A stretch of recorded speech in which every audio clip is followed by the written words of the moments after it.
Bonsoir. Donc Qui me dit mon consent sort aujourd'hui, c'est le 2e numéro. On est très content que ça arrive. On remercie tout d'abord notre lectorat d'être venu ce soir. Voilà, il y a beaucoup d'étudiants, on est ravis que ça vous intéresse et que ça continue à vous intéresser. Évidemment, nos partenaires, donc le CAUE, le Syndicat des architectes du Rhône, la Junior Entreprise, Archipel et Archilib, qui sont nos partenaires financiers, mais aussi moraux dans cette aventure. L'ENSAL, évidemment, qui, grâce à qui on a quand même beaucoup de facilité, notamment pour l'organisation de cette conférence. Nos auteurs et nos contributeurs, qui ont été encore plus nombreux que la dernière fois. Et toutes les personnes, évidemment, ayant participé, nos caméramans, qu'on remercie. Enfin, évidemment, l'agence SIGU qui nous fait le plaisir de venir faire cette conférence ce soir, dans un emploi du temps chargé, donc qu'on remercie d'autant plus. Kindimo Consent, c'est partie d'une initiative étudiante. Ça se poursuit aujourd'hui alors qu'on a pratiquement tous terminé nos études. Ce qu'on veut vous faire passer comme message finalement, c'est que c'est né d'une volonté de s'investir pour notre discipline et pour notre métier, et qu'en partant de pas grand chose, on est arrivé à être à créer notre contenu, à être nos propres éditeurs, nos propres distributeurs. Et c'est un peu la preuve que l'initiative, même avec pas beaucoup de moyens, peut aller assez loin. On espère que ça ira évidemment encore plus loin, mais c'est déjà pas mal.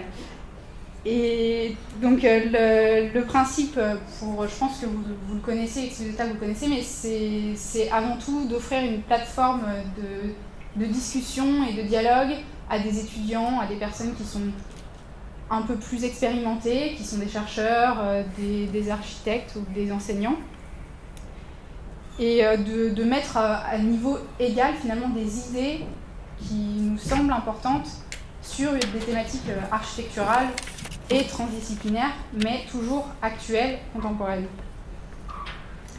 Donc ce nouveau numéro qui porte sur la thématique de l'artisanat, qui est plus dense, donc nous l'espérons plus complet et au moins aussi intéressant que Héritage, et qui dès ce soir sera donc à la vente.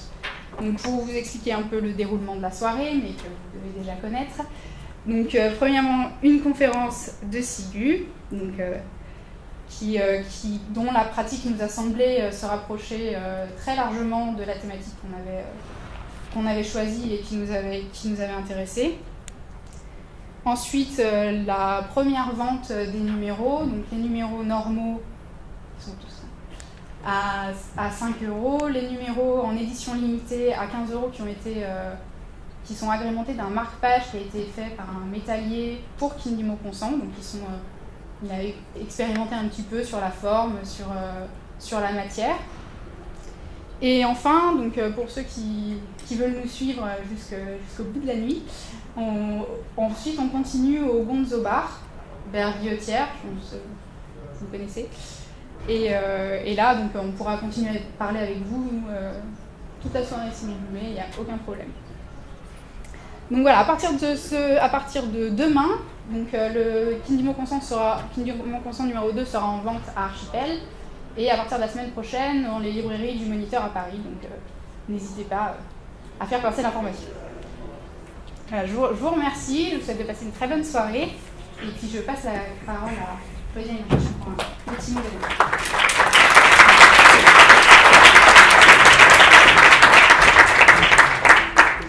C'est un petit mot qui va prendre juste un petit peu plus de temps qu'un petit mot. Parce que je voulais vous dire certaines choses. D'abord, vous souhaitez la bienvenue à vous, notre conférencier, et puis à vous, étudiants, mais je vois bien qu'il y a des personnes aussi extérieures à l'école, donc leur souhaiter la bienvenue à l'École nationale supérieure d'architecture de Lyon. et le faire en notre nom d'école, mais aussi en nom de notre directrice, Nathalie Mesureux, qui est dans un collège des directeurs qui a lieu aujourd'hui à Marseille et qui décide des choses importantes pour le futur des écoles d'architecture. Donc elle a eu une pensée pour vous et était bien embêtée de ne pas pouvoir toucher tout de suite ces nouveaux numéros et puis écouter notre conférencier, mais c'est enregistré, donc elle pourra le faire après. Donc ce soir, nous avons la chance de découvrir le deuxième numéro de Qui ne dit mot consent. Et je voudrais d'abord saluer cette équipe d'anciens étudiants et donc d'étudiants encore et de jeunes architectes. Leur dire que je suis admirative devant l'exploit d'avoir réussi 2 publications dans la même année. Souvent c'est une volonté, mais c'est beaucoup plus difficile à faire qu'à vouloir. D'autant plus qu'une grande partie de leurs 11 membres sont dispersés. Donc bravo. Je les félicite pour la qualité de leur travail et de leur engagement, parce que c'en est un. Et aussi parce qu'ils démontrent que l'architecte sait écrire. Et ça c'est important. Aux étudiants qui débutent, je les invite à se questionner sur ce que ces lectures font à leur processus de conception, à leur savoir-faire de jeune architecte, et je les invite à avoir cette envie également d'écrire, parce que l'architecture a besoin de ça. Nous sommes souvent dans la transmission simplement du savoir-faire, et nous avons des enseignants qui nous expliquent combien il suffit d'aller voir ce qu'ils ont construit pour comprendre, et en fait ça ne suffit pas toujours, et l'écriture est un acte très important pour notre métier et puis pour les productions que nous faisons. Donc bravo à l'équipe de Qui ne dit mot consent.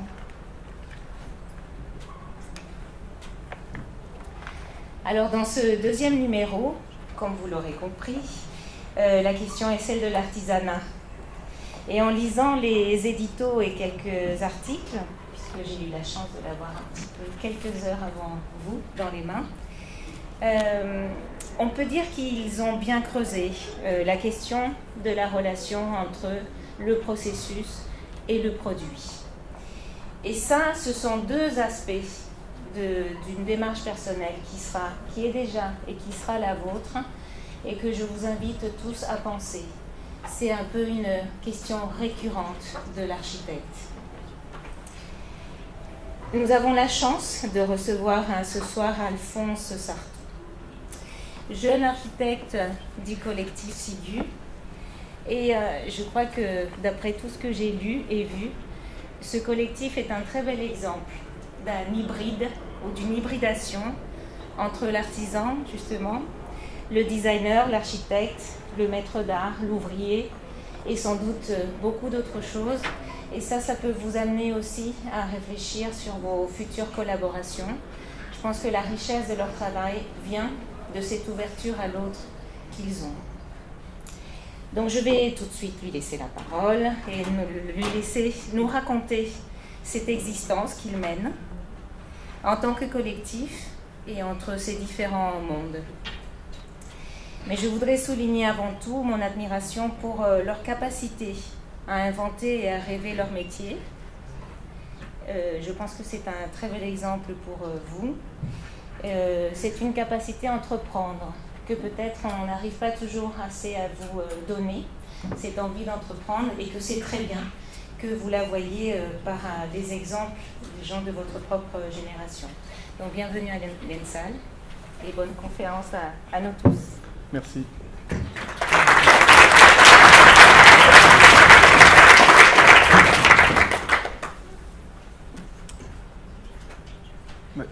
Déjà, moi je voulais redire encore merci pour l'invitation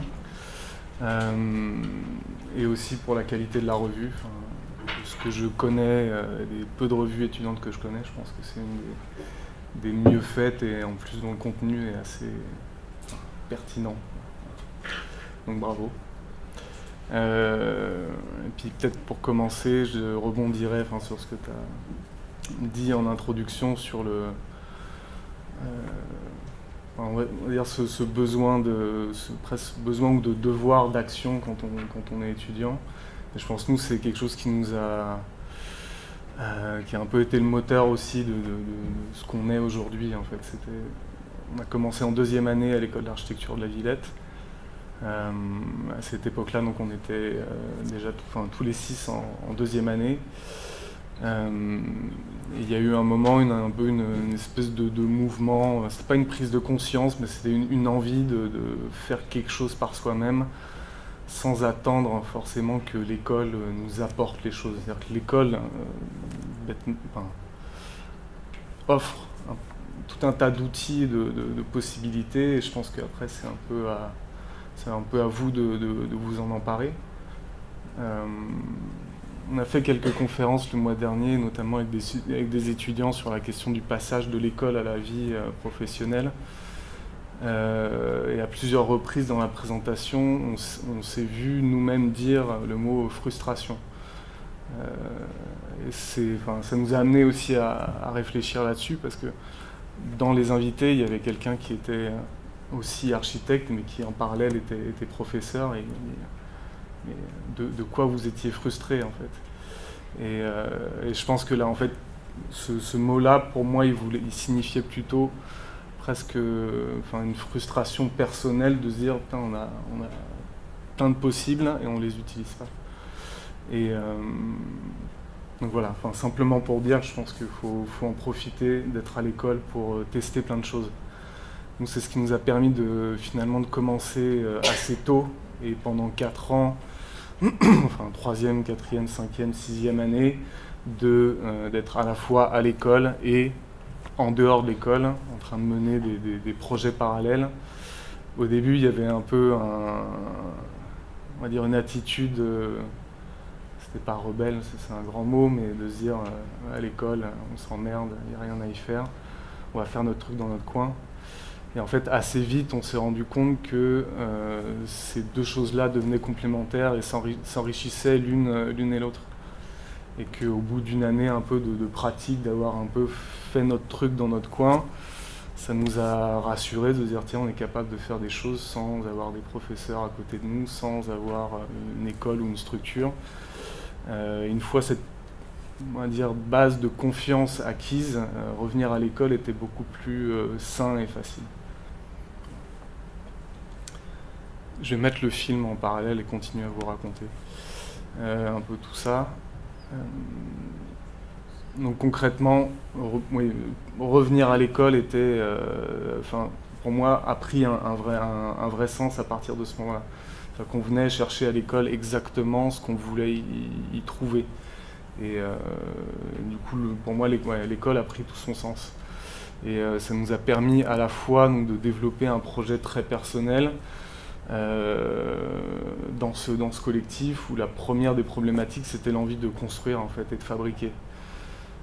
Peut-être s'il y a une frustration qui restait après cette première année, c'était de se dire finalement à l'école on n'a pas forcément tous les outils pour faire ce qu'on a envie de faire, notamment de l'espace, de l'outillage pour couper du bois, couper du métal, ce genre de choses. C'est peut-être pas le cas dans toutes les écoles de France, mais l'école de la Villette à Paris, c'est une des plus grosses écoles en termes de nombre d'étudiants, et en termes d'espace disponible, c'est pas comme ici.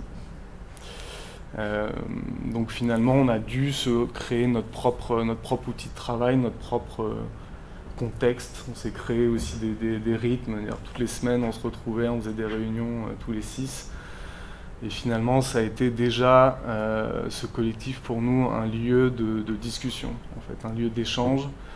Et ça nous a permis, finalement, pendant 4 ans, je pense, créer notre propre vision, ou en tout cas une vision collective qui nous était propre de l'architecture, de comment on avait envie de faire l'architecture. En parallèle, on a tous fait des diplômes hyper différents. Moi, j'ai fait un diplôme, c'était de l'urbanisme. Et en parallèle, on faisait des appartements, on construisait des cuisines, des bibliothèques, et finalement cet écart d'échelle devenait hyper enrichissant. Mais du coup, cette expérience parallèle à l'école, ça a été aussi un lieu de découverte de gens, de lieux, d'histoires, de situations que je pense qu'on n'aurait pas découvert en restant à l'école. Et je pense que c'est là où je dis qu'il ne faut pas être frustré. Je pense que l'école ne peut pas tout vous apporter. Il y a un moment où il faut aussi soi-même aller chercher ce qu'on a envie de trouver en fait. L'autre, on va dire, intérêt d'avoir commencé assez tôt, c'est aussi que ça reste un peu un jeu en fait. On a monté une SARL de menuiserie très tôt, mais on avait tous des prêts étudiants, des parents qui nous aidaient encore un peu, donc il n'y avait pas forcément de pression financière de se dire il faut qu'on gagne de l'argent avec cette société, mais il y avait quand même quelque chose d'assez concret, d'assez réel. Qu'est-ce que c'est de monter une SARL? Qu'est-ce que ça veut dire de s'associer? Qu'est-ce que c'est d'avoir une assurance? Pourquoi il faut être assuré? Et l'autre sujet intéressant, c'était de se dire, tiens, on veut faire de la menuiserie, mais on est architecte. Là, on s'est confronté à l'espèce de lourdeur administrative de la France, du pourquoi l'architecte n'a pas le droit de fabriquer et de vendre le produit de ses fabrications.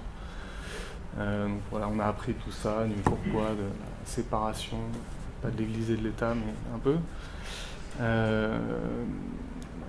Et en fait, on s'est monté la boîte et inventé la structure qui devait accompagner l'activité qu'on voulait faire est devenu un projet en soi. Aujourd'hui, on a 3 sociétés. Voilà. C'est Vive la France. On est obligé de faire comme ça, mais en même temps, c'est devenu pour nous à la fois un jeu, et en même temps, ça nous a obligés à comprendre en fait tous les méandres de qu'est-ce que c'est que d'avoir une entreprise, qu'est-ce que c'est que d'avoir une deuxième, qu'est-ce que c'est de s'associer. Voilà, tout un tas de questions qu'on n'aurait pas du tout découvert en restant à l'école.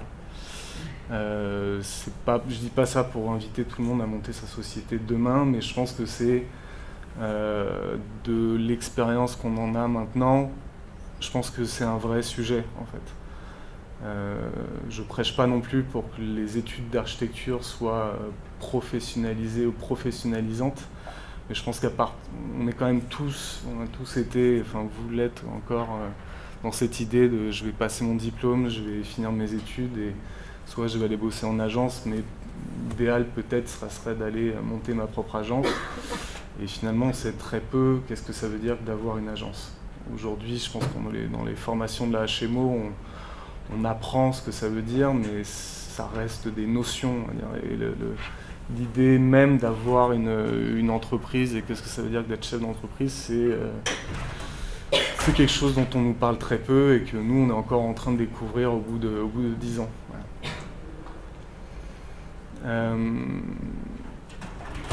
Tout ce film-là qui passe, c'est un projet qui est en cours. En fait, c'est une collection d'images, mais qu'on a décidé En fait, c'est un peu le résultat de 10 années de visites et de rencontres par la pratique qu'on a eue de ce métier-là. Pour nous, l'idée de base de fabriquer les choses, ça a été vraiment de se réapproprier l'idée de la matière, ou qu'est-ce que c'est que la matière. Je pense qu'on est une génération, enfin en tout cas la génération des années 90, 2000, je pense qu'il y a quand même eu l'histoire de l'archi, une espèce presque de surenchère de qu'est-ce que c'est que la matière, qu'est-ce que c'est qu'un matériau, et surtout la manière dont on les a transformés à l'infini. Moi, je me rappelle de cours de construction, de cours de matériaux, où on se retrouvait avec des catalogues de matériaux, sans savoir d'où ils venaient, sans savoir comment ils étaient fabriqués, et sans avoir une notion de dire tiens, pourquoi j'utilise celui-là plutôt que celui-là. Et après, plus largement, sur des rappels être à l'école et me dire tiens, on a un projet de logement à faire, je fais en bois, je le fais en béton, je le fais en métal. Pourquoi? Je ne sais pas. Et finalement, nous, cette pratique-là, en partant de la très petite échelle, où les premiers projets qu'on faisait, c'était des aménagements d'appartements, faire des bibliothèques, des cuisines, des meubles. Le simple fait de dire, tiens, je vais le fabriquer moi-même, nous a poussé à dire, ok, quel matériau j'utilise, pourquoi, comment il se met en œuvre.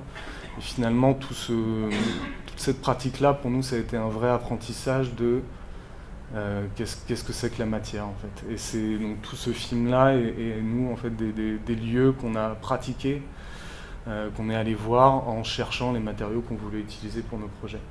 Et en fait, on a découvert des univers assez hallucinants. Ça, c'est là.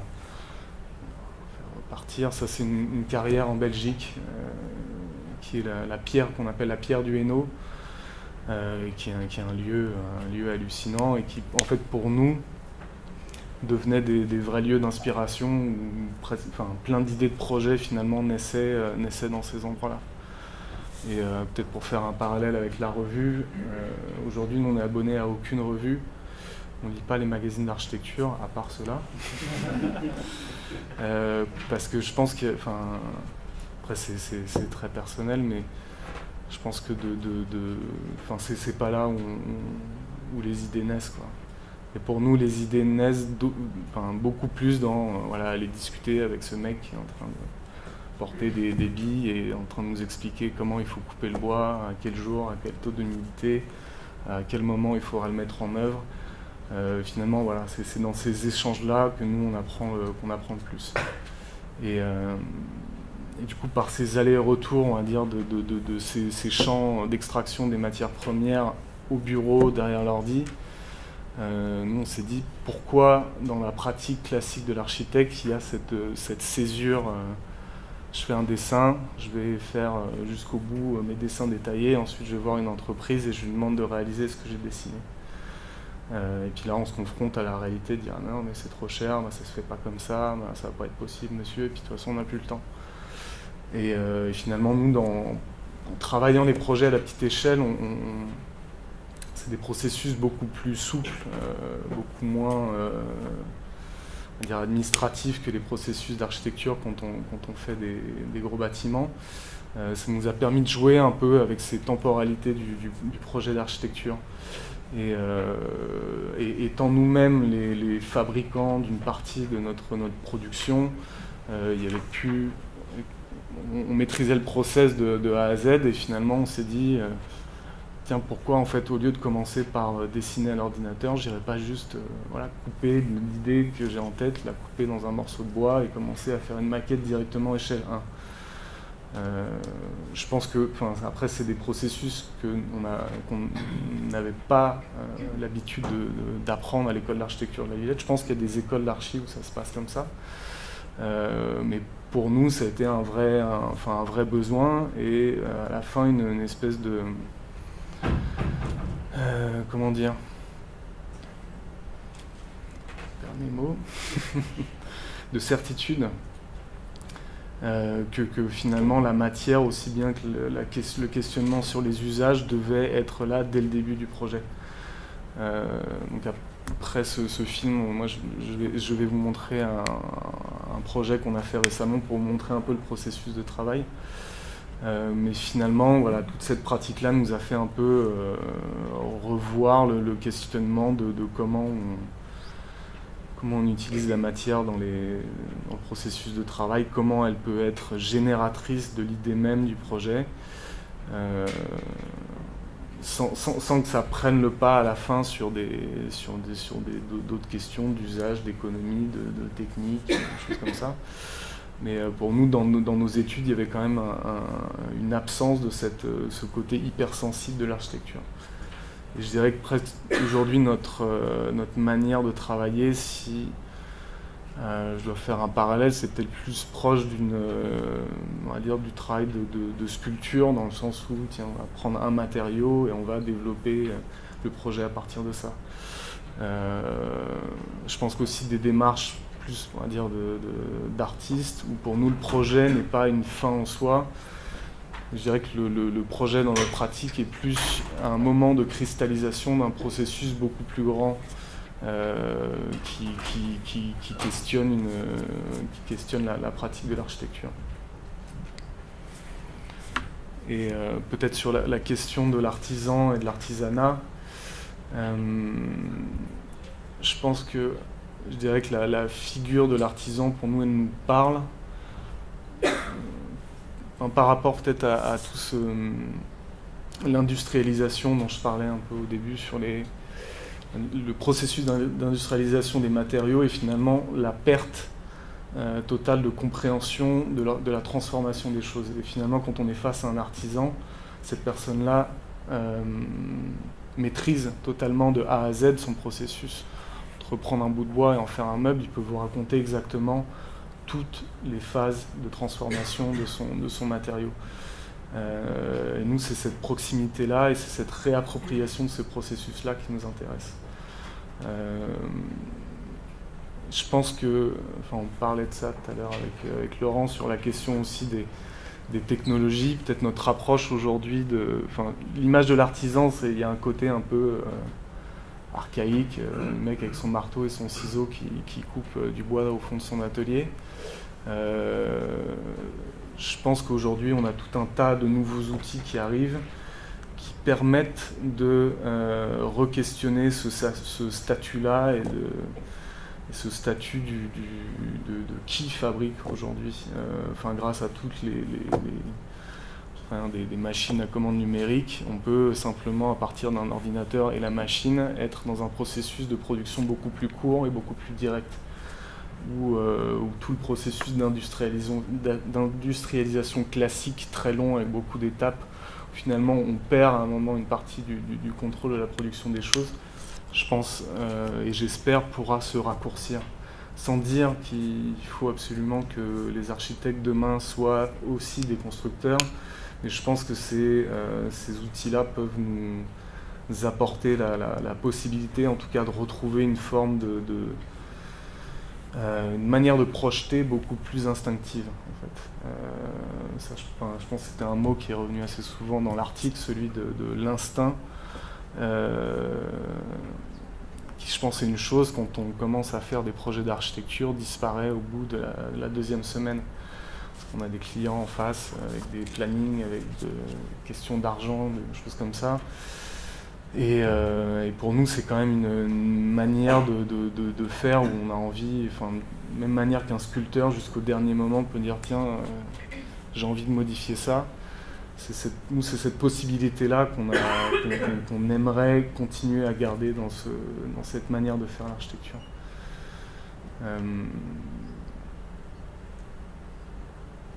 Peut-être les premiers projets, les tout premiers projets qu'on a faits, où on faisait tout de A à Z, nous permettaient cette flexibilité-là, c'est-à-dire ok, on fait un projet de boutique pour une marque, par exemple marque Aesop à Paris.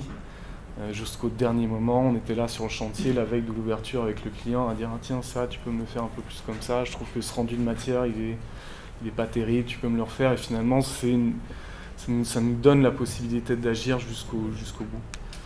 Aujourd'hui, l'échelle de projet qu'on a, la quantité de projets qu'on a fait qu'on ne peut plus travailler comme ça. On est plus 6, on est une quinzaine de personnes dans l'agence.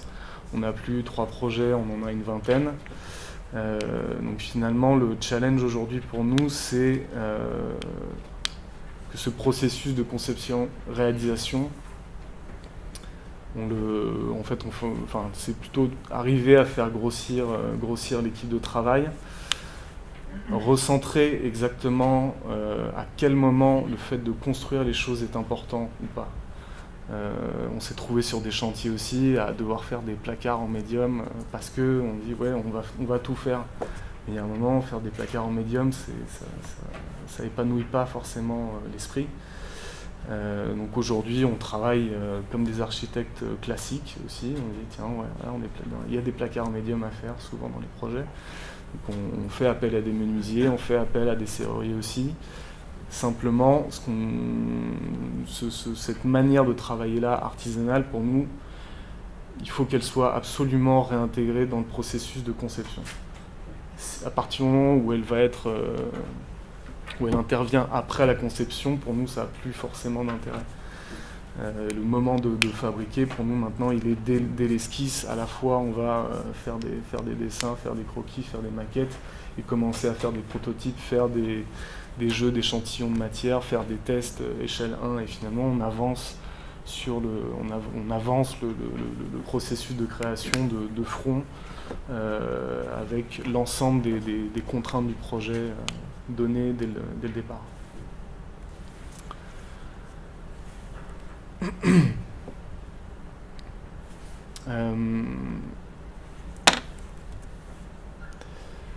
Donc ça c'est un exemple de projet où un des derniers projets qu'on a fait pour la marque Aesop,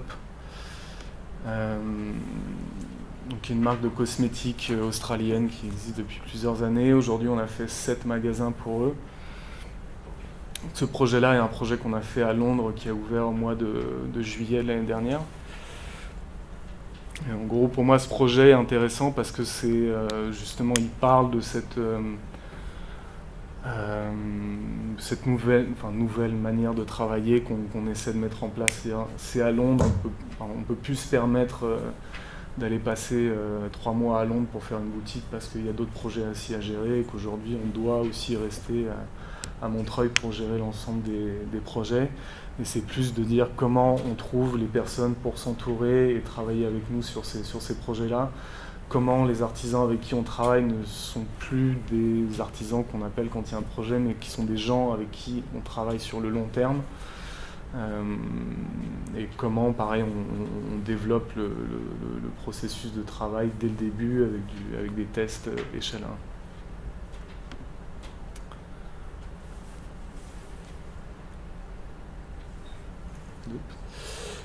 Oui, ça c'est un petit aperçu des premiers projets qu'on a fait pour cette marque-là. Ça c'est un corner qu'on a fait pour eux. C'est un peu mieux. Un magasin à Paris qui s'appelle Merci, où en fait la contrainte dans leur boutique, c'est à chaque fois d'avoir un point d'eau pour faire essayer les produits aux clients qui viennent. Donc là, on était dans un magasin, il n'y avait pas d'accès à l'eau, donc on a développé tout un système en fait de réservoirs et de cuves pour que chaque jour, ils puissent avoir cet accès à l'eau. C'était aussi l'idée que cet ensemble-là puisse se déplacer partout dans le monde. Ils l'ont installé à Milan l'année dernière à la foire du design. Ça, c'est un projet qui est fait tout en aluminium. Qu'on a développé en fait avec le serrurier, qui est un atelier de serrurerie qui est juste à côté de notre agence avec qui on travaille depuis le début. La partie en verre a été développée avec des gens qui font de la verrerie pour les laboratoires, qui d'habitude font que des tubes à essai. Et en fait, en travaillant avec eux, on a découvert qu'ils peuvent faire n'importe quoi en verre avec des systèmes de robinet, plein de choses sur mesure. Donc ça, c'était le deuxième projet qu'on a fait pour eux, à Paris, dans le Marais, rue Vieille du Temple. Où là, ça a été aussi l'histoire de ce projet, c'est un peu l'histoire de cette petite coupelle qui en fait est une pièce de plomberie, qui est une pièce qu'on avait découvert en allant acheter des tuyaux de cuivre chez le plombier. Chose qu'on n'aurait pas fait en restant à l'école. Et finalement, on avait cette espèce d'objet-là qu'on trouvait marrant, qu'on avait dans notre bibliothèque. Et puis quand Aesop est venu, on s'est dit, tiens, bouteille, coupelle, un truc assez simple. Et puis en fait, on a creusé un peu et on s'est rendu compte que ces coupelles-là, en fait, c'est des bouchons qui servent à fermer des tuyaux de canalisation qui sont en général enterrés dans le sol. Et suivant le diamètre des canalisations, on peut avoir n'importe quelle taille de coupelle. Donc la vasque qui est ici, ça c'est une pièce qu'on a commandée sur mesure, mais on peut aller jusqu'à des diamètres de 3 mètres de diamètre si c'est des canalisations très grandes. Et donc voilà, c'était vraiment l'idée de base du projet avec cette espèce d'objet, une espèce de ready-made, de dire voilà, on a 400 coupelles, il y a 400 produits, on fait un mur avec ça. Troisième projet avec eux, ça c'était... Là, en fait, on a travaillé avec de la tôle émaillée. En fait, pour expliquer un peu la manière dont on travaille avec eux, c'est que chaque boutique, eux, ils veulent qu'elle soit différente et que ça soit une nouvelle histoire. La facilité à faire ça, c'est que leurs produits eux-mêmes sont déjà très forts en termes d'image. Donc on va dire que simplement poser 15 produits sur une étagère suffit à ce que ça soit un magasin Aesop. Donc finalement ça laisse derrière une grande souplesse dans le projet et l'histoire qu'on peut amener. Puis on s'est dit, tiens, faisons en sorte que chaque nouveau projet avec eux soit une espèce de nouvelle recherche, nouvelle histoire avec des gens qu'on n'a pas rencontrés jusqu'ici. Et ça faisait longtemps qu'on voulait bosser avec l'Atelier Maillet.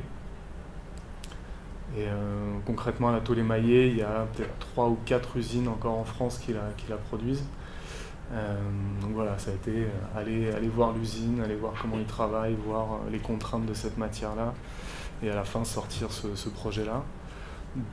Ça, je ne vais pas le raconter en détail, mais par exemple la vasque, au début, on voulait la faire en tôle émaillée, donc on avait dessiné un super projet, tout ça, et puis en fait ça ne marche pas, parce qu'on doit la cuire, elle se déforme, les pièces étaient trop grandes. Mais au final, c'est à chaque fois ce jeu de tiens, on teste, on essaye, on teste, on essaye, qui apprend des choses, qui dit ouais, la tôle émaillée au-delà de 1 mètre 50 de longueur, c'est pas possible. Et finalement, pour nous, c'est aussi les projets doivent comporter une part d'erreur, parce que si on se plante pas, on n'apprend pas. Après, ça veut dire une prise de risque aussi financière, ça veut dire que le client doit nous faire confiance, et ça veut dire gérer les plannings aussi. Donc celle-là, on a pris un peu moins de risques. Mais c'était encore une histoire, là c'était un clou très simple qu'on avait ramené d'un voyage du Japon. Ils sont des clous en fer forgé, et leur particularité en fait, c'est qu'ils ont un petit rebord, et qu'on disait tiens, en les alignant, ça faisait des étagères. Mais qui a été super drôle à appeler le mec au Japon et lui dire tiens, je crois que c'était 3500 clous à fabriquer. Lui, d'habitude, il en fabrique, je sais pas, 30, choses comme ça. C'était... autre projet à Londres pour eux. Je vais passer juste, enfin voilà, vous me donner un aperçu. Ça, c'est le dernier qu'on a fait à Paris avec à Montmartre. Donc la boutique que je vais vous montrer, elle est à Londres aussi, dans le quartier de Covent Garden, qui était une boutique de chaussures à l'origine. Magnifique. À gauche de la boutique, il y avait un petit passage comme ça qui menait à l'arrière, à l'intérieur justement de Covent Garden, où il y a la chapelle. Et ce qu'on essaie de faire en fait aussi dans chaque projet de boutique pour eux, c'est un peu de voir ce qu'il y a autour. Parce que souvent quand on travaille dans le monde de la boutique, les clients sont rarement intéressés par dire qu'est-ce qui est spécifique à cette ville. Enfin, la plupart du temps, on développe un concept et puis on le reproduit, on en fait 50 comme ça, que ce soit à Paris ou en Chine, ça sera toujours la même chose et c'est pas grave. Nous, je pense, avec nos études d'architecture, on nous a appris à dire tiens, c'est quoi un contexte, qu'est-ce que c'est qu'un contexte élargi, tu fais un bâtiment, mais va quand même voir le quartier autour, tu fais une ville, va voir le département, tu fais... voilà. Et en fait, ce jeu à chaque fois d'échelle d'analyse, c'est un truc qu'on essaie de garder, même sur des projets de boutique comme ça. Et ça... Enfin, à la fois, on aime faire ça, l'occasion c'est aussi d'aller se balader, visiter des villes qu'on n'aurait jamais l'occasion de visiter, mais aussi de se dire, tiens, vendre des produits Aesop à Londres, est-ce que c'est la même chose que de vendre des produits Aesop à Paris ? Est-ce que vendre dans ce quartier-là à Londres, c'est la même chose que vendre dans notre quartier d'à côté ? Et finalement, tout ce jeu-là aussi permet, nous, d'injecter un peu des données dans le projet, de trouver des formes d'inspiration qui soient aussi dans le contexte proche de la boutique. Et en fait, ce passage-là qui mène de la rue à la cour intérieure, on le trouvait assez beau. Il y avait tout ce jeu d'arrondi, cette espèce de couleur bleutée, un peu comme une peau qui recouvrait tout. Donc ça, c'est les premières phases de démolition, de curage de la boutique. Ça aussi, c'est quelque chose qu'on essaie de faire des fois, on va dire l'exemple extrême, c'est le supermarché qui va mettre des présentoirs devant les vitrines, et d'avoir de la lumière naturelle, c'est pas une question, c'est même pas une donnée du projet. Nous, ce qu'on essaie de faire à chaque fois, c'est de dire bon, ok, les boutiques, voilà, c'est des lieux a priori où on fait que vendre et acheter, où un éclairage artificiel est suffisant. On essaie toujours de faire en sorte de se dire c'est aussi des lieux où il y a des gens qui vont travailler pendant toute la journée, pendant des semaines entières, des années entières, donc ça va être aussi leur lieu de vie, quoi. Donc faisons en sorte que ces lieux soient agréables. L'image d'avant où il y avait le magasin existant, où toute cette fenêtre qui donne justement sur la cour intérieure était bloquée, on s'est dit non, il faut absolument le garder. Donc ça, démolition faite. Ça aussi, c'est des choses qu'on essaie de faire dans les boutiques. Souvent, les temps de projet sont extrêmement rapides.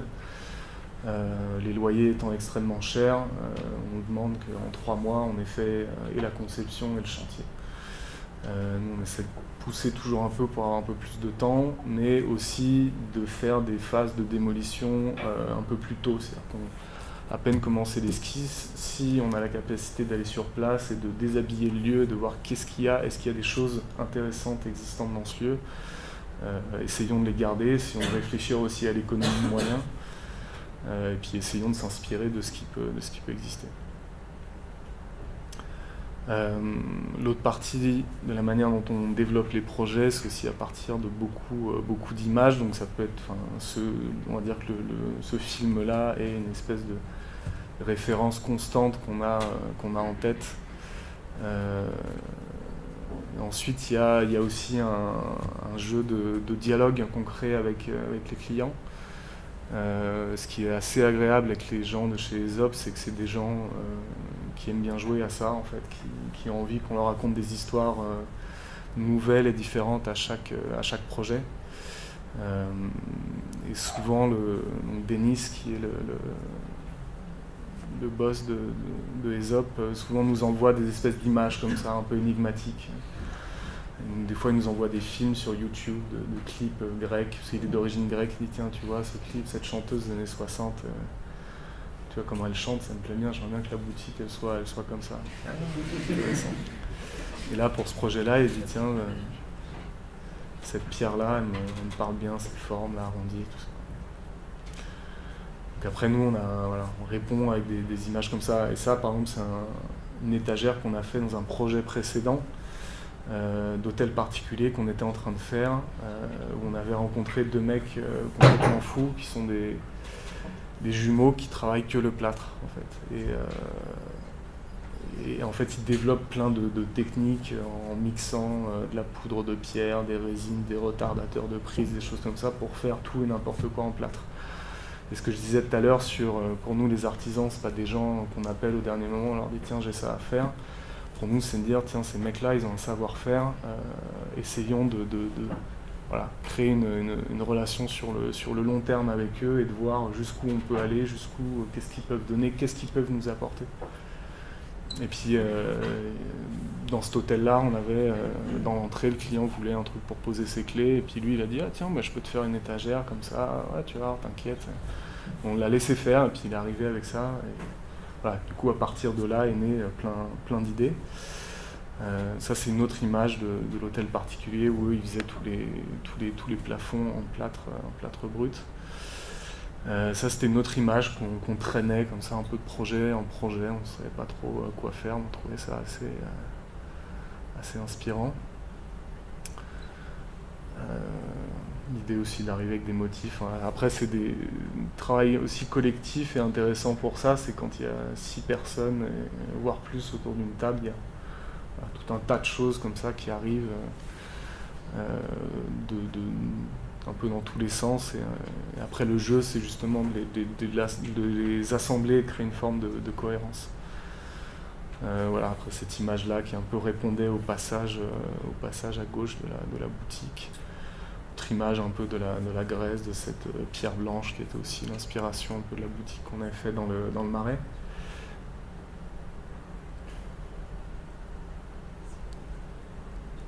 Et en fait, partir de ce nuage d'images qu'on crée aussi, on emmène petit à petit le client dans l'histoire.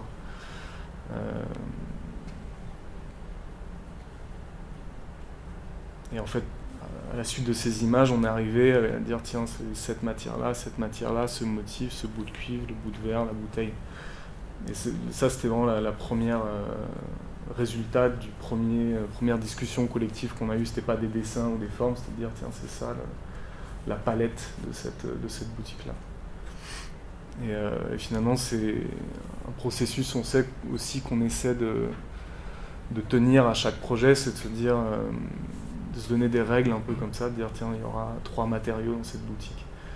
Et ça devient un peu aussi une forme de peinture spatiale, quoi, de dire tiens, il y aura 50% de vert, 50% de blanc, et puis une petite touche de orange, et après de voir comment tout ça se spatialise.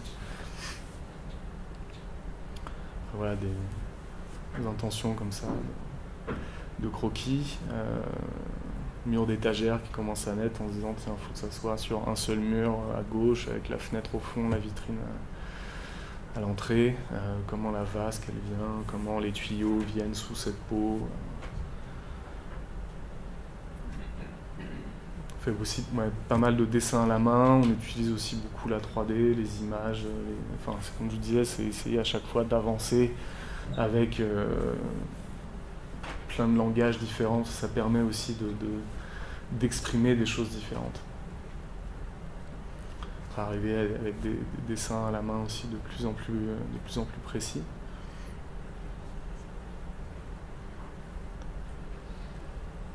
Après passer à la phase modélisation 3D et rendu 3D.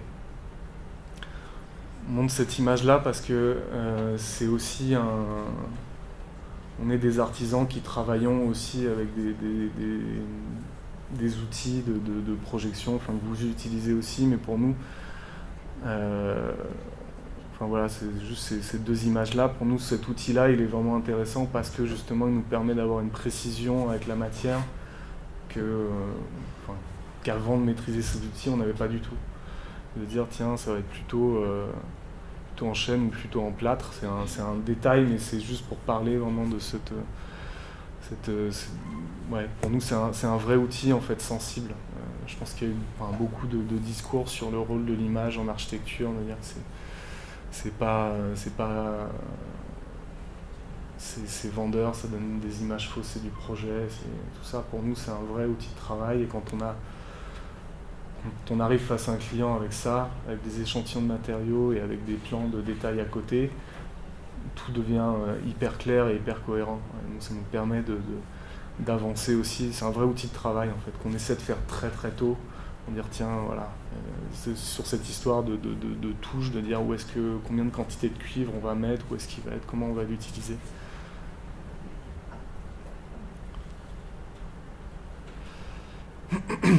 Bon, après ça c'est voilà, un peu les plans du projet définitif. Tout le détail en fait de la vasque. Là concrètement, il y avait une grosse partie, un petit challenge technique, de dire avec comment on va faire pour faire tout ce mobilier avec le plâtre, qui a priori est un matériau qui est pas étanche. Comment on le rend étanche, comment on va faire en sorte que ça tienne dans le temps, que ça fissure pas. Et donc en parallèle, en fait, les 2 mecs qui font le plâtre, ils étaient dans la cave en train de faire des tests comme ça. Enfin, le planning de ce genre de projet est tellement serré qu'on était obligé on n'avait pas de temps de travail de recherche en atelier, ce qu'on fait normalement. Donc là-bas, il y avait la cave de la boutique qui était disponible.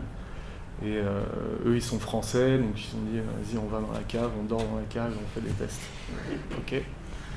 Ce qui serait jamais possible avec une entreprise lambda qu'on aurait appelée comme ça du jour au lendemain. C'est ça aussi la relation qui est à créer avec ces gens, c'est de dire ouais, c'est des gens qui sont prêts à aller jusqu'au bout, jusqu'à dormir dans la cave de la boutique que tu es en train de faire. Ce que nous on faisait avant, quand on faisait tout de A à Z, on dormait dans la cave. Et donc voilà, après c'était des tests de recherche, je veux dire tiens, voilà, on va mouler, on va faire une base en fibre de verre, résine stratifiée. Est-ce que la pièce d'angle finalement c'est la même sur chaque étagère? Est-ce qu'on fait un moule pour ça et qu'ensuite on va adapter les longueurs? Comment on développe le processus pour gagner du temps tout en gardant la plasticité qu'on voulait avoir à la base? Ça après c'est les tests de moulage pour la vasque. Première vasque qui sort.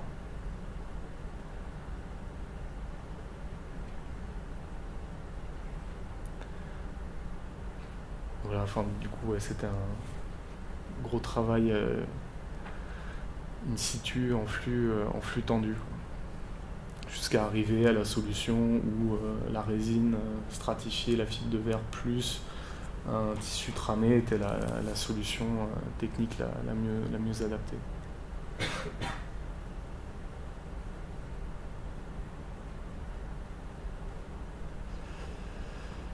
Voilà, petite photo de démontage du sol existant. Donc ça c'est Eric.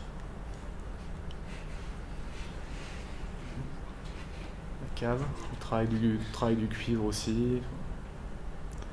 Je sais pas, les images parlent d'elles-mêmes. Après voilà, ce qui était intéressant aussi, c'est de travailler avec ces gens-là. C'est aussi des gens avec qui on peut parler de finition et qui... Enfin, souvent, quand on est sur des chantiers, nous on fait beaucoup de projets en Asie aussi en ce moment où la distance devient hyper difficile pour expliquer à l'entreprise chinoise de dire, tu vois, le grain qu'il y a là, bah, il est peut-être un peu gros et nous on préférerait celui-là. Et ça, concrètement, c'est quelque chose qu'on peut faire que en ayant confiance en la personne qui est en train de faire le travail et qu'on le connaît. Quand je sais que quand il me dit ouais, je sais ce grain avec ces petits défauts-là, machin, je sais de quoi il est en train de me parler et il sait de quoi je suis en train de lui parler. Et pour nous, ce genre de finition-là est hyper important. Voilà, donc là, techniquement, les vasques, on ne les a pas résolus de la même manière à la fin, parce que la pièce était beaucoup trop grande, on ne pouvait pas utiliser le même système qu'avec la résine, donc c'est toute une coque en contreplaqué hydrofuge. Voilà, une fois toutes les étagères installées au mur.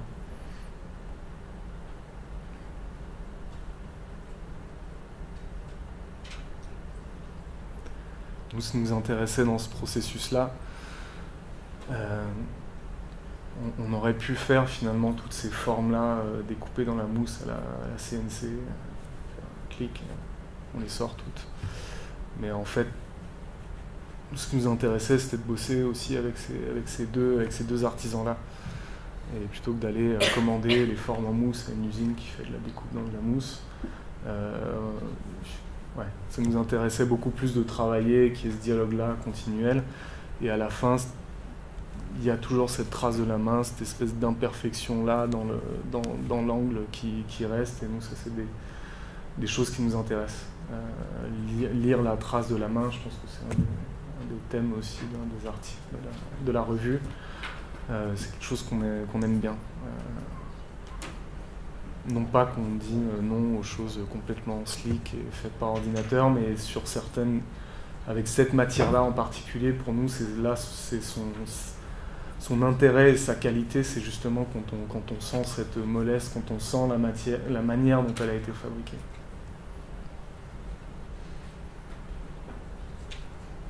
Et après, ce qui est intéressant avec eux, c'est aussi quand on a des finitions à la main, c'est de dire, tu vois, là, je le veux un peu plus mat, ici, je veux un brillant sur le bord.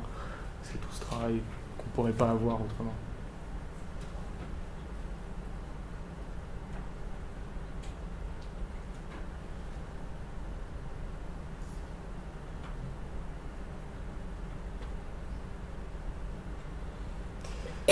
Voilà, photo du final.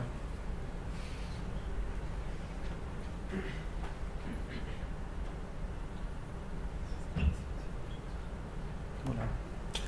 Je ne sais pas s'il y a encore du temps. 19h. Ouais. Ça va? Non, parce que j'ai limite un autre projet. Ouais. Je peux vous raconter, où là c'est plus une expérience d'un projet, c'est un projet à Tokyo.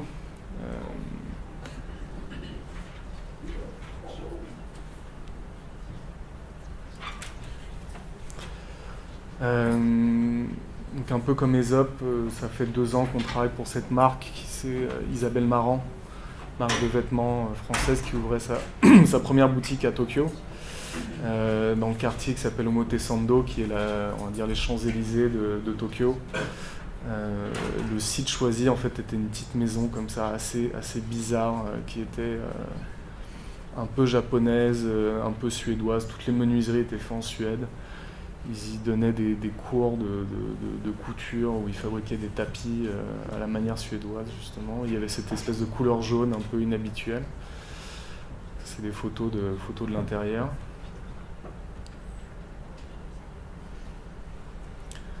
C'était première visite de site avec l'équipe là-bas.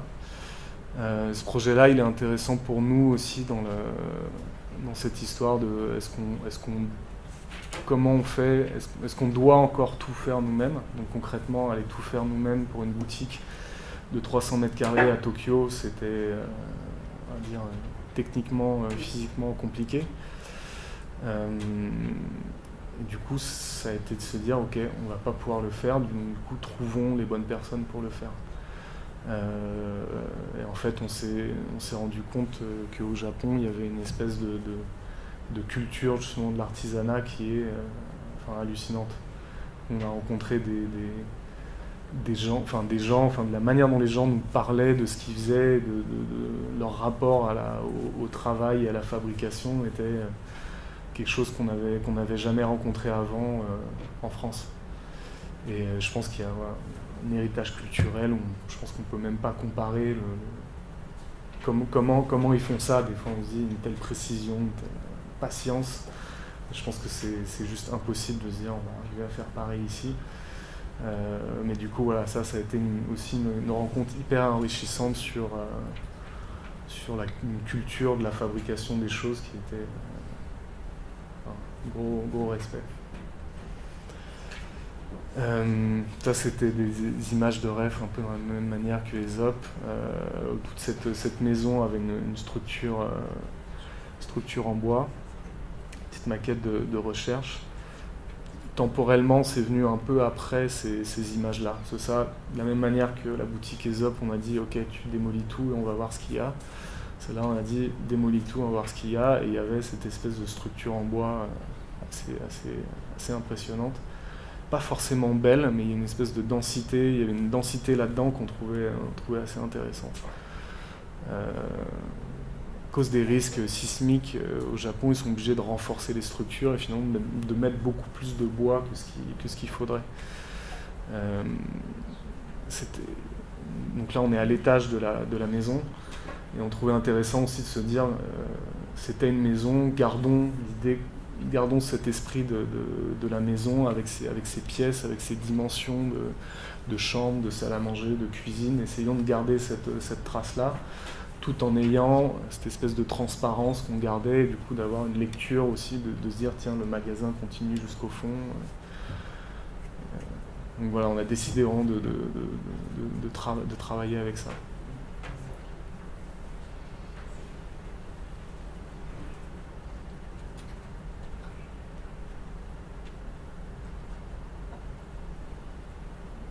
Donc on n'a pas du tout changé le plan de répartition des pièces. Après ça c'est des petits détails typiques de charpente japonaise.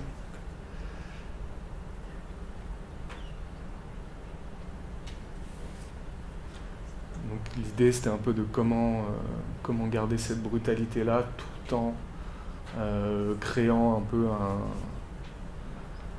quand même une espèce d'écrin avec un minimum de qualité et un sentiment pas de luxe parce que c'est pas non plus une marque de luxe Isabelle Marant, mais il fallait que ça soit un peu bien fini.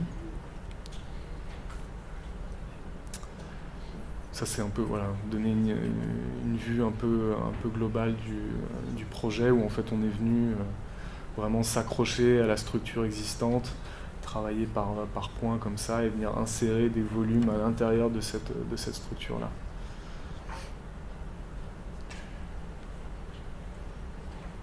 Donc ça c'est pareil, voilà, c'était les premiers tests de rendu de matériaux.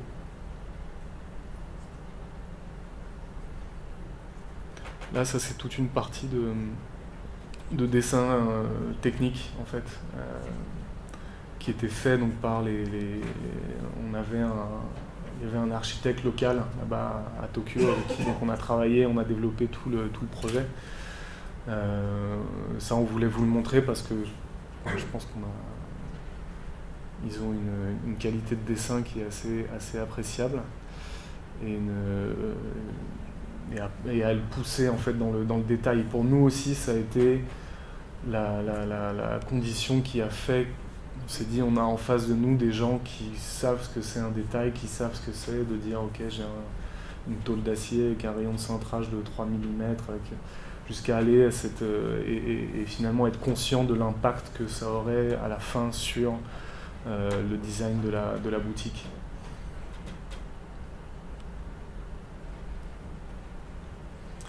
Et, voilà, et après, normalement, ce que nous, on ferait en interne, c'est-à-dire tous ces tests de prototype échelle 1, eux l'ont fait là-bas avec une qualité de rendu. Ils faisaient, voilà, ça c'est le jaune en fait de la façade de la maison. On avait le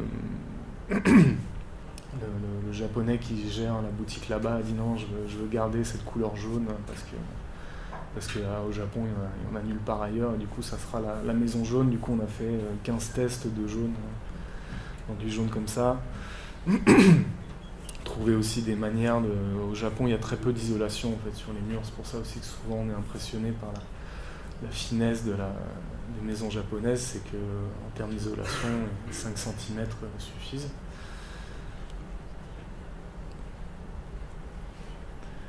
Et ben voilà, dans les expériences qu'on a eues en France après, on n'a jamais retrouvé cette qualité de dialogue en fait avec les gens, et eux avaient cette sensibilité-là de dire effectivement ce béton-là par rapport à celui-là, et c'est pas du tout le même, on va vous refaire des tests et des tests. Et ben, du coup on les a laissés faire en fait.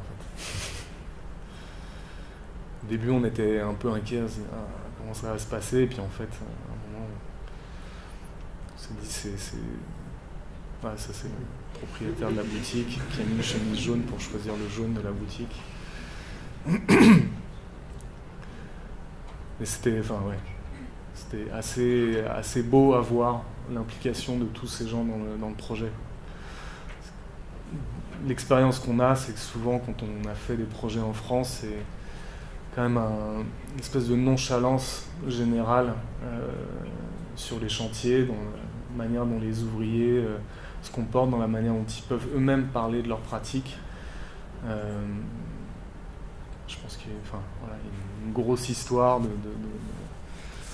statut de l'ouvrier en France qui est pas joyeuse. Au Japon, c'est pas facile d'être ouvrier non plus, mais il y a une espèce de respect du métier, un respect de la fabrication des choses, et une exigence personnelle. Il n'y avait aucun mec sur le chantier, à la fin ils étaient 30, tu savais qu'ils étaient tous aussi impliqués les uns que les autres dans ce qu'ils faisaient. Ça, tu te dis, waouh, comment ils font.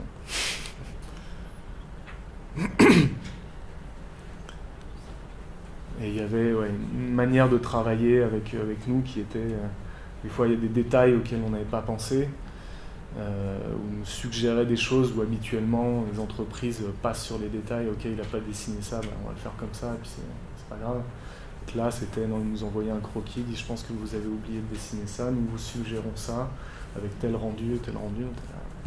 Ok. Voilà, après,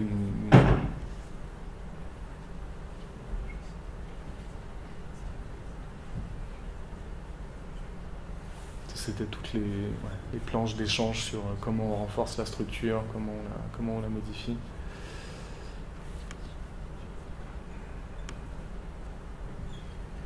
je passe un peu vite là-dessus. Mais bon, je trouvais que c'était intéressant pour vous aussi de voir, même pour une boutique comme ça, le nombre de dessins qu'il faut produire. Ça, c'est les dessins des cabines d'essayage qu'on a fait en résine stratifiée.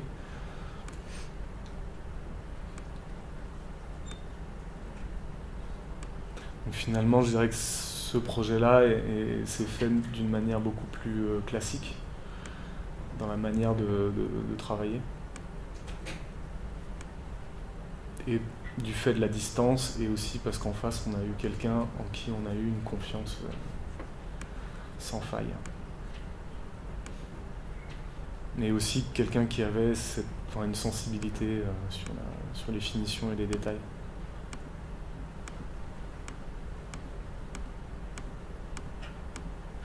Vous me dites si vous voulez que je m'arrête. Voilà, après les images du chantier, de l'installation des portants.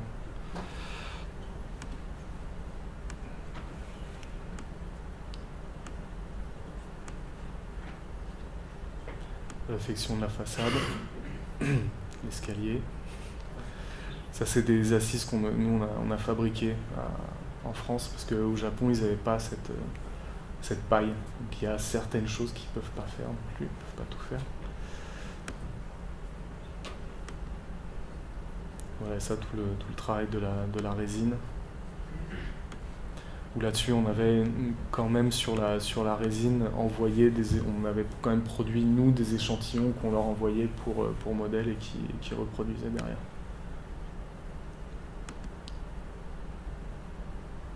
Donc voilà, ce genre de détails assez bête, mais au final, c'est sur ce genre de truc qu'on peut se battre pendant des semaines si la personne en face comprend pas exactement ce qu'on veut, et avec eux, c'était assez... Tu leur dis rayon de 3 mm, ok, et c'est 3 mm. Ah, sur le chantier, ils enlèvent leurs chaussures.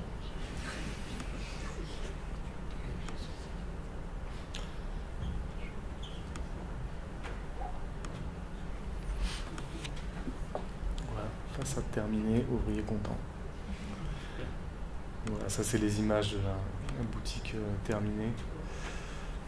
Ça après, encore une fois, ça c'était l'ancien garage de la boutique. On a essayé l'ancien garage de la maison où on essaie de garder la façade telle qu'elle était à l'origine. Ça voilà, c'est une fois terminé.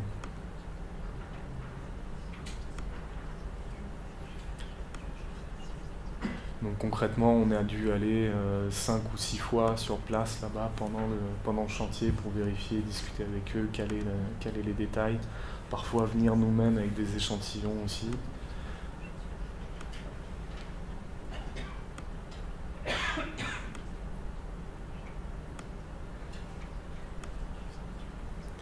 Et l'ouverture.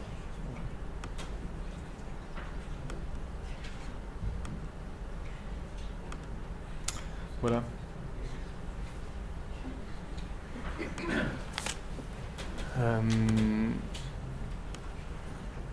Peut-être que vous avez des questions. Donc n'hésitez pas, je vais juste mettre en boucle le book. On peut tourner aussi, comme ça, vous donner un peu une autre vue d'autres projets qu'on fait.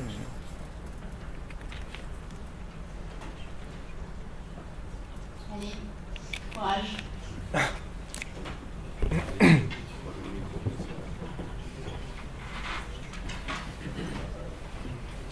Bonjour.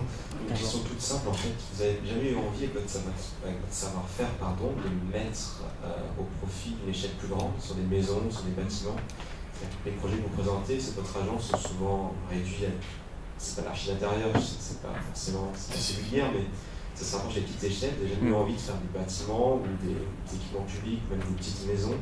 Pourquoi vous arrêtez toujours à ces échelles-là? Vous n'êtes pas capable de contrôler dans une échelle plus grande C'est une question qu'on s'est posée à un moment où on a monté la boîte de menuiserie. Après, concrètement, monter une boîte pour fabriquer des maisons, il faut être charpentier, il faut avoir des diplômes qu'on n'avait pas.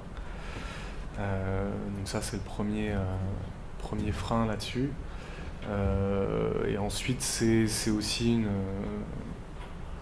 un choix d'où est-ce qu'on met l'énergie. Et effectivement, aller à ces échelles-là, ça voudrait dire monter une vraie boîte de bâtiment. Et qui, en termes d'organisation et aussi de financièrement, en fait, impliquerait un montage complètement différent. Après, c'est aussi une échelle qu'on a encore envie d'explorer, dans laquelle on se sent bien. Je pense qu'on a envie de dessiner des bâtiments plus grands. Enfin, on a tous fait des études où on a fait ça. Donc je pense que ça viendra un jour. Après, la question de savoir est-ce qu'on va les construire de A à Z, je suis pas sûr. Mais en tout cas, trouver une manière qui est on va dire, ce processus de travail. Aujourd'hui, c'est une question qu'on se pose et j'ai pas de réponse sur comment on le transpose effectivement à cette échelle plus grande. Quand je suis allé à Bâle, on s'est rencontrés, où je suis passé chez Herzog et de Meuron. Je pense que pour moi, c'est une des agences qui arrive à faire ça à cette échelle-là. Ils ne construisent pas, mais dans la cour de leur agence, il y a des proto échelle 1 d'un morceau de façade, il y a des tests de matière. C'est une démarche complètement différente, mais pour moi, c'est une forme de réponse. C'est, je pense, la manière dont ils le font à cette échelle-là.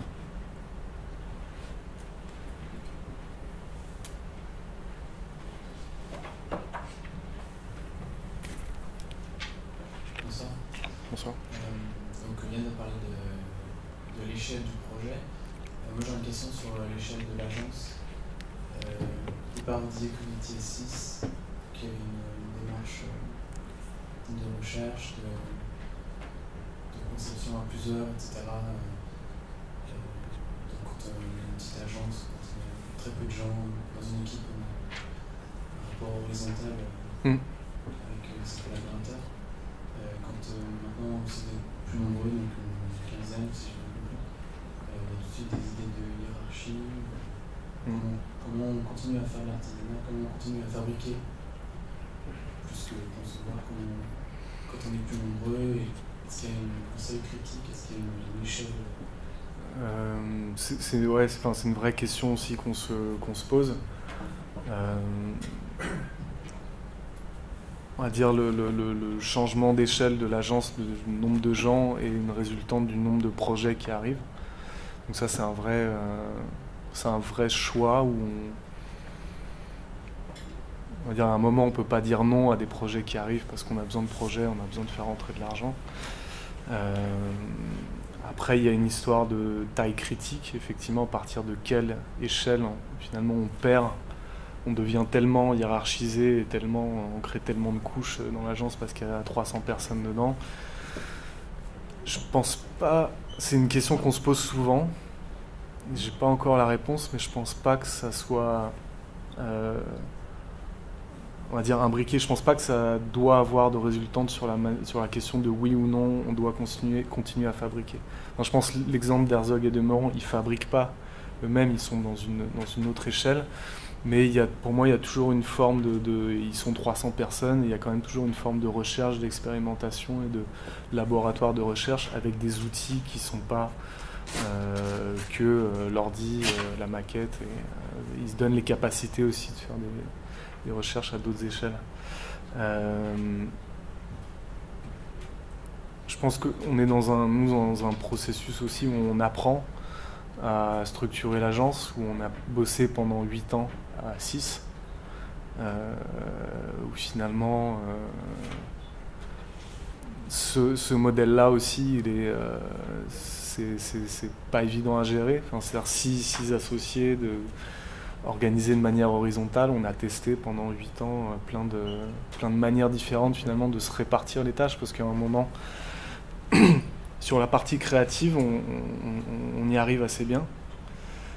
Ça nous a pris du temps aussi. Je pense tout le temps où on était à l'école, on passait beaucoup de temps à discuter. Donc c'était du temps qu'on a pris à inventer aussi un peu des outils pour créer à 6.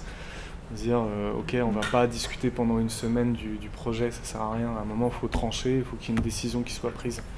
Donc qui prend la décision des 6 ? Et à un moment, il faut mettre en place des règles de jeu assez basiques. Aujourd'hui, on travaille rarement à tous les 6 sur le projet. On a plus chacun gère 4 ou 5 projets. Et ensuite, on crée des moments plutôt de dire, ok, là, tiens, sur ce projet-là, on a besoin un moment un peu de... Donc on met tout sur la table et puis ça devient une grande discussion où on rebondit. Et je dirais que les premières années du développement de l'agence, ça a été aussi énormément d'échanges, énormément de questionnements, énormément de temps à apprendre à se connaître, à savoir qu'est-ce qu'on pouvait donner les uns des autres, comprendre les complémentarités de chacun, de dire ok, moi je suis pas bon à ça, toi t'es bon à ça, alors vas-y, reconnaître les qualités des autres et ses propres limites aussi. Et finalement, ce temps-là, pour nous, a été, je pense, vraiment formateur, qui fait qu'aujourd'hui, le travail collectif est assez fluide. On n'a pas besoin de beaucoup se parler, en fait, pour dire, tu vois, là, j'ai ce problème-là, ok. C'est assez intuitif, instinctif. Et finalement, la difficulté à laquelle on s'est confronté, c'est quand on a commencé à embaucher des gens dans la boîte et de se dire... On s'en rendait pas compte, ces gens-là qui nous ont dit en fait, vous êtes un peu un groupe fermé. C'est-à-dire que je comprends pas trop, des fois, ce que vous pensez ou pourquoi on va là. Et en fait, c'était devenu tellement intuitif et tellement on n'a plus besoin de se parler que ouvrir cette manière de travailler-là, ça a été genre une grosse remise en question. À un moment, on s'est dit, est-ce qu'on n'est pas en train de dire, ok, on arrête de grossir, on revient à 6 parce que c'est comme ça qu'on se sent bien, c'est comme ça que... Mais à un moment, je pense que faut aussi prendre de l'air nouveau et d'avoir des gens nouveaux qui arrivent dans l'agence. C'est aussi des nouveaux regards, des nouvelles manières de faire. Et ça, je pense que c'est beaucoup plus important que de se dire il faut que les choses restent faciles. Donc ça impose aussi effectivement c'est-à-dire qu'il y a beaucoup plus de gestion. L'agence grossit, la part de gestion grossit. Donc ça veut dire qu'à un moment il faut se répartir les tâches. Donc moi dans l'agence je gère tout ce qui est ressources humaines. Hugo, mon collègue, il gère tout ce qui est presse, communication, chercher de nouveaux projets. Il y en a un autre qui gère tout ce qui est financier, économique. Il y en a un autre qui gère l'organisation de l'atelier. Il y en a un autre qui gère l'ensemble des suivis de projets. On a réussi à se trouver chacun un peu une place comme ça où on se répartit les choses. À un moment, on se disait on va faire tourner ces responsabilités-là. On passait une année, moi je gère ça cette année, et puis l'an prochain je ferai ça. Donc c'est bien parce que tout le monde apprend qu'est-ce que c'est que de tenir de la compta dans une boîte, mais il y a un moment où ça devient juste absurde parce qu'il y a une perte de données, un temps passé à réexpliquer les choses qui marche plus, quoi. Donc effectivement, on va dire la hiérarchisation des choses, la spécialisation, il en faut un peu. Et je pense que le plus important, c'est de se créer des moments, ou en tout cas de garder toujours à l'esprit qu'il faut se donner les moyens de pouvoir la casser à un moment, de dire allez, tout le monde arrête de travailler, on se met tous à discuter du projet. On prend tous la voiture, on va tous se balader à la carrière, on prend un bol d'air frais. Et c'est plus... moi, ce qui me fait peur, c'est arriver à une agence complètement figée et où les gens font toujours la même chose. Mais après, c'est une réalité, quoi. Il y a des timings, il y a des contraintes financières qui font que les agences sont organisées comme ça et c'est pas pour rien. Nous, quand on l'a monté, on s'est dit non, on va monter notre truc parce qu'on veut pas aller passer notre temps derrière un ordi. Parce qu'on veut pas être le cul dans un bureau avec un patron. Donc, on fait notre truc. Et à un moment, tu te dis, ok, on aurait peut-être dû aussi aller bosser un peu plus avant pour comprendre ces mécaniques-là. Je suis pas sûr en même temps qu'en allant bosser, on puisse comprendre la complexité de qu'est-ce que c'est que d'organiser le travail et de faire en sorte que tout le monde soit épanoui. Mais je pense qu'il y a des... C'est comme ça aujourd'hui et c'est pas pour rien. Il y a une part de ça qui est augmenter la productivité des gens. purement capitaliste. Il y a une autre part aussi qui est aussi de se simplifier la vie des fois. Quand on était et à l'agence et à l'atelier à tout produire, travailler l'ordinateur, produire un travail conceptuel et fabriquer un meuble, c'est deux choses complètement différentes, c'est deux manières complètement différentes d'utiliser son énergie. Il y a une, c'est très mental, l'autre, c'est et mental et physique. À la fin d'une journée d'atelier, on se couche à 8 heures et t'as rien d'autre envie de faire. À la fin d'une journée de bureau, il faut peut-être déjà penser au lendemain, répondre au téléphone. Et c'est des dynamiques très différentes. Où à un moment on s'est rendu compte, effectivement, si on est tous les 6 sur le chantier, qui est-ce qui va répondre au téléphone? Et on s'est concrètement, des fois tellement entêté là-dedans de dire non, on veut le faire, on va le faire jusqu'au bout. On s'est trouvé, il n'y a personne à l'agence, personne qui répond au téléphone. Et on vient de louper un client. Et ces trucs-là, on se dit, non, ok, il faut qu'on réfléchisse un peu à comment on s'organise différemment. J'ai pas de réponse, je sais pas quel est l'idéal. Ce que je sais, c'est qu'on est passé par une phase où on a tout fait de A à Z et où on a compris finalement les tenants et aboutissants. On sait pourquoi maintenant quand on va sur les chantiers, qu'on voit les ouvriers crever à la fin d'une journée, on sait pourquoi le mec, il a plus envie. Ouais. Je sais pas si j'ai répondu à ta question.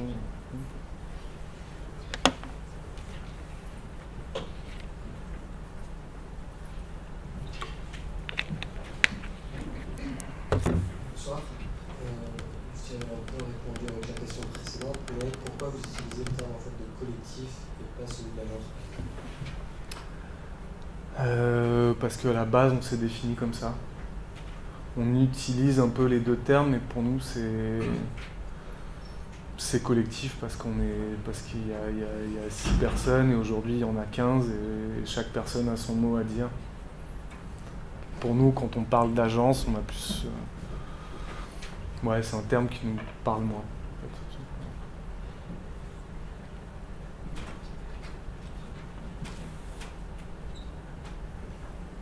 Bonsoir.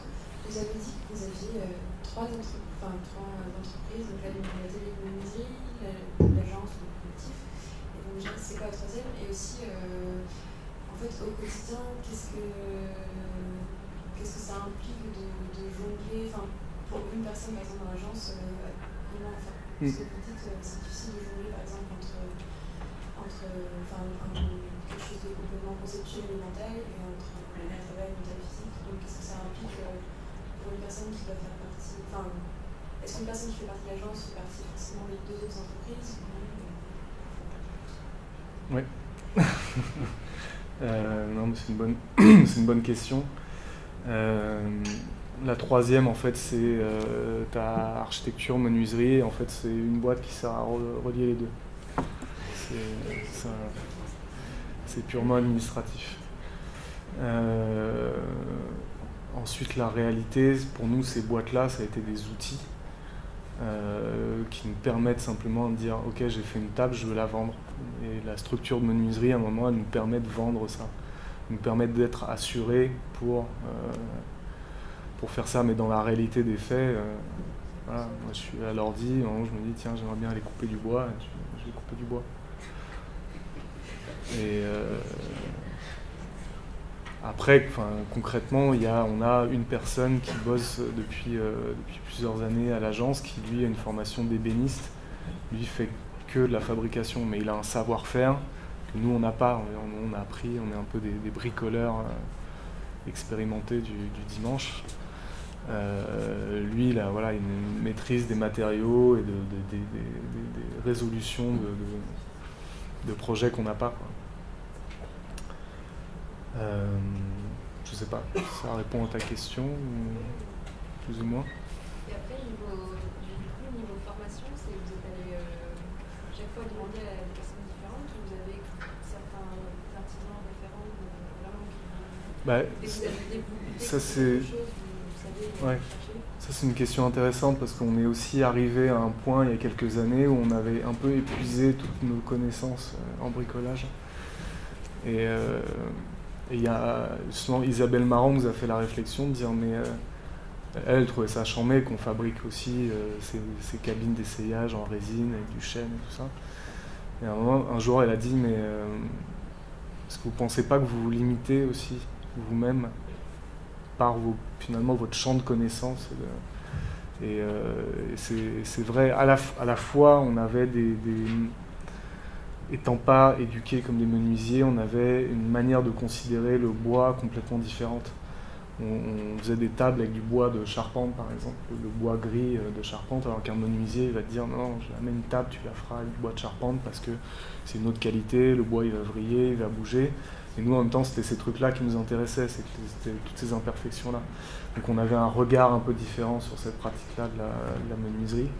Et en même temps, il y avait plein de choses où, ouais, aujourd'hui, on travaille avec un menuisier qui est un menuisier de père en fils. Il sort des trucs, on fait OK. Et du coup, la démarche aujourd'hui, c'est de dire gardons ce regard un peu décalé, peut-être sur la fabrication des choses. Et allons voir effectivement les bonnes personnes qui savent faire beaucoup mieux que nous. Mais à un moment, on était arrivé à un point où finalement, on se disait non, mais je vais le faire moi-même parce que ça va être trop dur à expliquer. Et effectivement, il y a des choses extrêmement compliquées à expliquer, comme disait la différence entre le grain comme ça, dans le plâtre, et l'autre un peu plus lissé. Donc finalement, si tu le fais toi-même, tu sais exactement ce que tu veux, c'est beaucoup plus simple. Donc ça demande énormément finalement de temps et d'efforts et de travail d'échange, de communication, apprendre à connaître ces gens-là. Et finalement, à la fin, c'est beaucoup plus, on a enrichi encore plus notre pratique en faisant rentrer dans l'histoire toutes ces nouvelles personnes-là.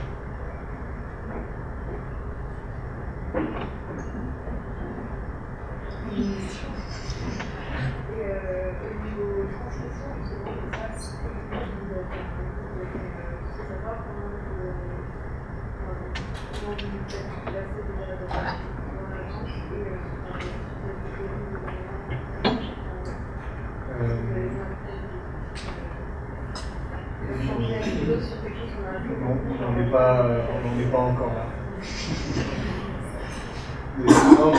C'est une bonne question. Aujourd'hui, on essaie déjà de prendre le temps d'expliquer l'histoire. Enfin, limite, c'est à chaque, ce que je vous ai raconté ce soir, c'est à chaque personne qui arrive, qui va venir bosser dans l'agence, et de raconter tout ça. Pour comprendre tout le cheminement, pour comprendre le pourquoi, le comment. Ensuite, faire effectivement, ça demanderait des vrais temps de formation. Aujourd'hui, on n'arrive pas à dégager. On ne se bat déjà avec les plannings pour trouver ces temps de travail collectif et de réflexion commune sur les projets. Donc, j'espère. Le truc marrant, c'est qu'on a souvent reçu des gens de menuiserie en stage et des gens d'archi qui veulent faire une menuiserie. Et au final, c'est souvent les gens d'archi qui étaient meilleurs. C'était meilleurs surtout dans l'implication. J'ai envie de tester un truc, j'ai envie de découvrir, j'ai envie d'apprendre. Et finalement, les gens de menuiserie exécutaient très très bien des choses, mais ils savaient faire une chose. Et ils n'avaient pas le déclic. Tiens, voilà, ce morceau, on peut l'assembler. Et finalement, nous, notre pratique, elle vient de cette manière-là d'aborder l'artisanat. C'est aussi de mélanger les choses et de tester des matériaux pas compatibles. Et voilà, ça a craqué.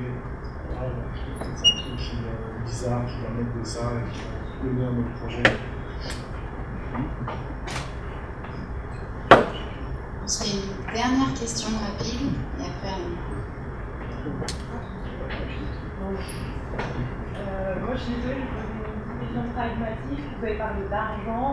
Alors c'est vrai que toutes ces expérimentations, ça coûte des matériaux, ça coûte du temps et du coup comment vous jonglez avec tout ça Désolée pour la dernière question. Non mais ouais, c'est une vraie question aussi. Je sais pas, pendant 6 ans, on s'est extrêmement mal payé. Parce qu'on se mettait aussi corps et âme dans le projet, à bosser sur les chantiers. La première boutique qu'on a faite pour les OP, on a fait une charrette de 3 mois à rester sur le chantier jusqu'à 2h du matin et être là-bas le lendemain matin à 9h. Donc à la fois on s'épuise physiquement et à la fois on gagne pas d'argent. À la fin il y a un beau projet qui est communiqué partout, qui en ramène d'autres. Ça c'est un projet d'investissement pur. Maintenant on sait, celui-là il faut investir parce que c'est intéressant, parce que derrière il y a un retour. Par contre il y en a d'autres, effectivement, on sait que le client est intéressant. Je pense qu'il faut qu'on fasse gaffe à la manière dont on va s'investir. Et ça c'est ce qu'on apprend aussi, à la fois en grossissant, parce qu'on emmène d'autres gens en histoire, on doit payer chaque mois. Donc ça veut dire tenir ses engagements. Si nous, quand on bossait comme des fous, qu'on ne gagnait pas d'argent, ça regarde plus. Aujourd'hui, la question est différente. Donc, effectivement, il faut qu'on apprenne à poser des limites. Ça, c'est être, des fois, effectivement, être un peu plus froid, et un peu plus capitaliste.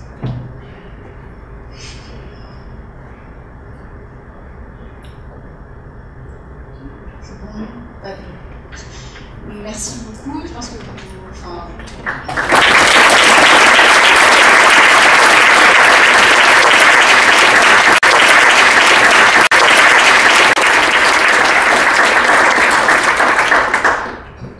on nous offre en tout cas une belle vision, je pense, du métier d'architecte, peut-être innovante et peut-être un peu moins défaitiste que celle qu'on voit autour de nous, mais peut-être un peu faire. Et je vous remercie pour votre intervention, pour vous être déplacé. Merci pour l'invitation. Merci.